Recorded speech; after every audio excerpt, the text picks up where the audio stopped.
बोल दे जय श्री राम। जय श्री राम। जय श्री राम बोल। जय श्री राम बोलने में क्या है? बोलना पड़ेगा। तूने गाँव हमारे गाँव में किसको इजाजत दी? तूने गाँव में कुछ नहीं दी। बोल जय श्री राम। जय श्री राम बोल दो और जाओ। एक गरीब मुसलमान को पकड़कर खंबे से बांध करके उसे मार मार करके जबरदस्ती कहे हमारे खुदा का नाम ले ले और उसकी वीडियो वायरल करके, ये उसके इस्तिकामत का इम्तिहान है। ये हालात अगर तुम्हारे साथ दोहराए जाएं तो मैं आयत पढ़ चुका हूं। अल्लाह फरमाता है बेशक वो लोग जो ईमान लाए और फिर उस पर जमे रहे, इनकी मुसीबतें होती कितनी है, इनकी मुशक्कतें होती कितनी है। ये पूरी दुनिया मिलकर अगर सबसे बड़ी सजा तुम्हें कोई दे सकती है वो मौत की सजा है, मौत की सजा है। और मोमिन के लिए मौत सजा नहीं जजा है, मोमिन के लिए मौत सजा नहीं है। और ये जिस बात से डराते हैं, ऐ नौजवानों, अब की बार इसके बाद अब सीना चौड़ा करके इस सरजमीन पर चला करो। जाहिर सी बात है भीख मांगी हुई जमीन पर नहीं जी रहे, ख्वाजा हिंद के दरबार में है, हाँ साबिर पाक के दरबार में है, महबूब इलाही के दरबार में है, आला हजरत की सल्तनत में है। किसी और बात का खौफ न रखो, लेकिन एक बात मैं जरूर करना चाहूंगा, इनकी मशक्कतें होती कितनी है। मौत से डराएंगे ज्यादा से ज्यादा, पीट पीट करके अगर कोई मार भी दिया तुम्हें कोई बात नहीं, मौत उनके लिए अंधेरा है जो बेईमान थे, मौत उनके लिए आग है जो बेईमान थे। आशिक रसूल का हाल तो ये है, इधर मौत आई उधर चेहरे मुस्तफा नजर आया, इधर उसकी रूह निकल रही है, मुस्तफा करीम सिराने के पास है।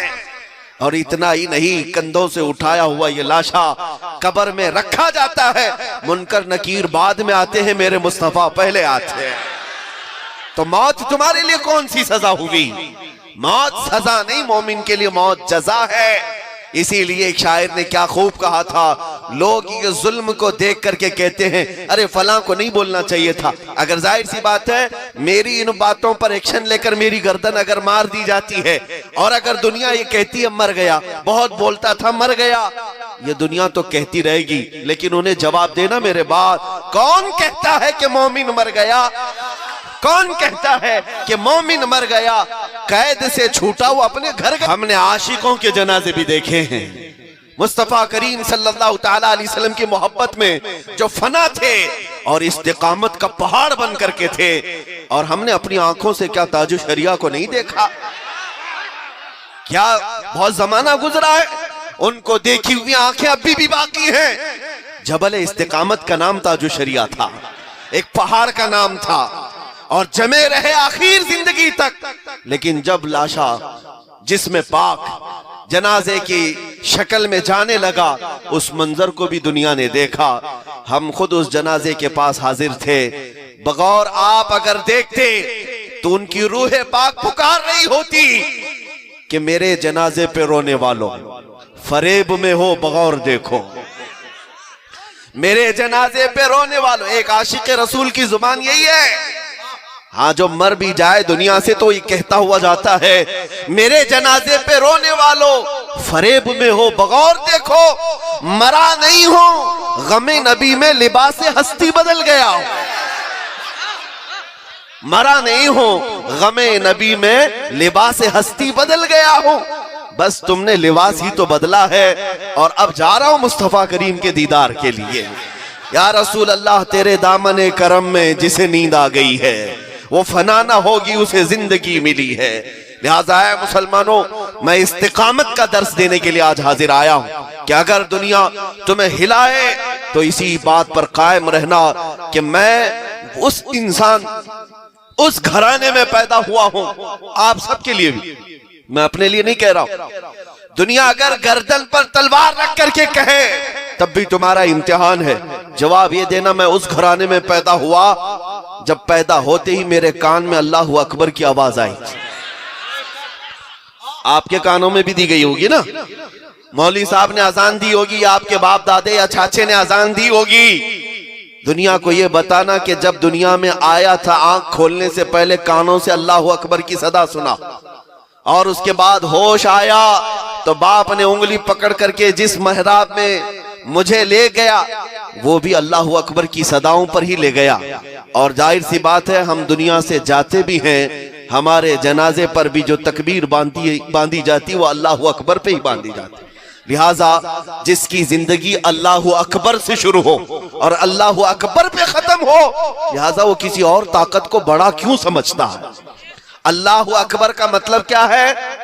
अल्लाह सबसे बड़ा है। मोमिनो जानते हो आप, अल्लाह अकबर का मतलब क्या है? अल्लाह सबसे बड़ा है।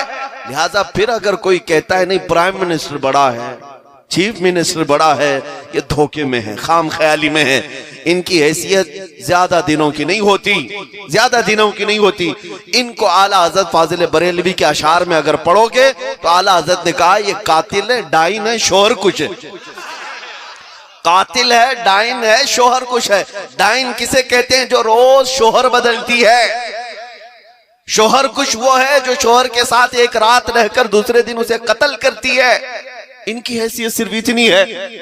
हाँ मेरे अजीजों, इन ताकतों से खौफजदा होने का कभी ना मुसलमानों में रिवाज था, ना आज होना चाहिए, कभी नहीं। आज के हालात पर मैं गुफ्तगू कर रहा हूं आपको।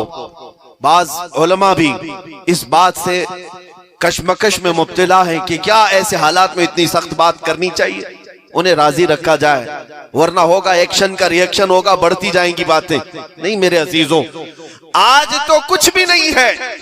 यहाँ हमारी तादाद अल्हम्दुलिल्लाह, ईमान वालों की तादाद, कीड़े मकोड़ों की तादाद मैं गिनता भी नहीं, ईमान वालों की तादाद आज भी लाखों में नहीं करोड़ों में है। और उलमाए हक भी आज जो बोलने वाले हैं हजारों की तादाद में है, मशाइख भी मौजूद है। वो जमाना याद करो जब अकबर जैसा मुर्तद जालिम बादशाह इस हिंदुस्तान पर आया और उसने अपनी ताकत के बलबूते, अपने माल के बलबूते, अपने तख्त के बलबूते पूरे हिंदुस्तान में एक नया दीन कायम किया। 1000 साल में जो नबी पाक सल्लल्लाहु ताला अलैहि वसल्लम का दीन था लाया हुआ, उसको बदल करके उसने एक नया दीन कायम करने की कोशिश की, दीन इलाही। उसमें होगा क्या? मस्जिदों से सीप बजाए जाएंगे, अजान की जगह सीप बजाए जाए, हर मिंबर पर मूर्ति भी रखी जाएगी। पूरे हिंदुस्तान में जबरन कानून लाया गया था। और मियां वो 48 साल हुकूमत करने वाला बादशाह, 5-5 साल में वोट मांगने वाला नहीं, इलेक्शन वाला नहीं था, रूलिंग करने वाला वो एक एम्पायर, एक बादशाह। लेकिन देखें आप, वो भी इतने हिंदुस्तान की बात नहीं, अखंड भारत जिसमें पाकिस्तान भी आता था, अफगान की सरहदें भी आती थी, और नेपाल, बांग्लादेश, ये पूरा का मिलाकर, पूरा मिलाकर हिंदुस्तान बनता था। इतनी बड़ी सल्तनत का मालिक अकबर जब ताकत के बलबूते एक नया दीन कायम कर रहा था, जबरन उलमा को मार रहा था, उस वक्त उसकी ताकत को जरा बराबर खातिर में नहीं लाते हुए एक आलिम रब्बानी मुजद्दिद अल-फैसानी खड़े हुए। मुजद्दिद अल-फैसानी खड़े हुए, उन्होंने ये नहीं देखा मेरे साथ तादाद कितनी है, मेरे साथ उलमा कितने खड़े होंगे, सामने अकबर जैसी ताकत है, कभी उस मर्दे कलंदर ने देखा ही नहीं। बाज लोग उन्हें कहते थे हालात बड़े खराब हैं, बादशाह पकड़ेगा, कैद करेगा, जेल में डालेगा। हजरत मुजद्दिद अल-फैसानी कहा करते थे, अगर तुम्हारे गुमान में यह है कि मेरे साथ कोई नहीं तो तुम खाम ख्याली में हो, मैं रोज देखता हूं मुस्तफा की जात मेरे साथ है, नबी पाक सल्लल्लाहु ताला अलैहि वसल्लम की जात मेरे साथ है। अकबर ने उस मुजद्दिद बरहक को कैद करके जेल में भी डाला, जेल में भी डाला, ग्वालियर की जेल की सजाएं काटी मुजद्दिद अल-फैसानी। लेकिन 6-7 साल के बाद जब जेल की हालत देखने गए, जब जेल की हालत देखने गए वजीर, तो ग्वालियर की जेल का हाल ये था, 700 कैदी जो उनके साथ थे, मुजद्दिद अल-फैसानी ने सारे लोगों को आलिम बना दिया था। अरे वहां जेल की फिजा बदल गई थी, वहां दरसे कुरान चल रहा है, वहां दरसे हदीस चल रहा है, जमात के साथ नमाजें हो रही हैं। एक आशिक रसूल जिस जंगल में भी कदम रखे उसे शहर गुलिस्तान बनाता है। लिहाजा खौफ की बात नहीं मेरे अजीजों। आज हालात कैसे भी बदले हों, आज हालात कैसे भी सख्त हों, लेकिन मैं इतनी बात जरूर जानता हूं, मेरा दीन झूठा नहीं, मेरे नबी पाक की जात में कोई ऐब नहीं, मेरे इस्लाम में कोई शक नहीं। जब मुझे इतना यकीन है, मेरा दीन पक्का है, मेरे रसूल की जात सबसे ऊंची है, तो फिर खौफ ज़दा होकर जीने का क्या मतलब है? डर डर करके जीने का क्या मतलब है? अरे डर करके वो जिए जो मुजरिम आदमी हो, चोर हो, निकम्मे हो, वो मुंह छुपा करके जिए। नबी पाक के आशिकों को मुंह